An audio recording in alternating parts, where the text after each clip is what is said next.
ഇന്ന് ലോക വനദിനം. വനനശീകരണത്തിൽ നിന്നും വനങ്ങളെ സംരക്ഷിക്കുക എന്നതാണ് ദിനാചരണത്തിന്റെ ലക്ഷ്യം.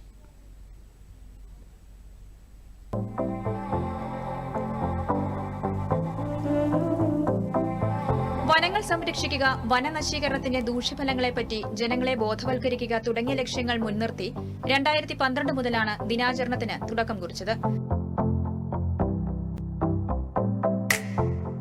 ശരാശരി 10 പേർക്ക് ശ്വസിക്കാൻ ആവശ്യമായ ഓക്സിജൻ ഒരു വൃക്ഷം ഒരു ദിവസം പുറത്തുവിടുന്നതായാണ് കണക്കുകൾ സൂചിപ്പിക്കുന്നത്. ഒരു പ്രദേശത്തിന്റെ തന്നെ കാലാവസ്ഥയെ സ്വാധീനിക്കാൻ വനങ്ങൾക്ക് സാധിക്കും. ഭൂഗർഭജല സമ്പത്ത് സംരക്ഷിക്കാൻ വനങ്ങൾ നിർണായക പങ്ക് വഹിച്ചുവരുന്നു. നിബിഡമായ വനങ്ങൾ അപൂർവങ്ങളായ പ്രകൃതി സമ്പത്തിന്റെ കലവറ കൂടിയാണ്. വനങ്ങളും പരിസ്ഥിതിയും ഭൂമിയുടെ നിലനിൽപ്പിന് തന്നെ അനിവാര്യമാണെന്ന തിരിച്ചറിവാണ് ഓരോ ദിനാചരണവും മുന്നോട്ട് വയ്ക്കുന്നത്.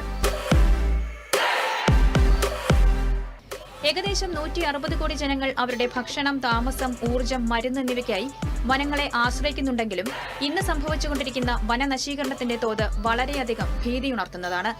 ഒരു വർഷം ശരാശരി 1 കോടി ഹെക്ടർ വനമേഖലയാണ് നമുക്ക് നഷ്ടപ്പെട്ടുകൊണ്ടിരിക്കുന്നത്.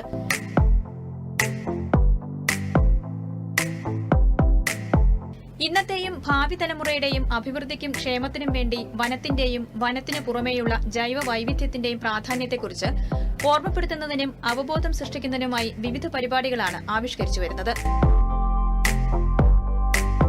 News desk, Doordarshan.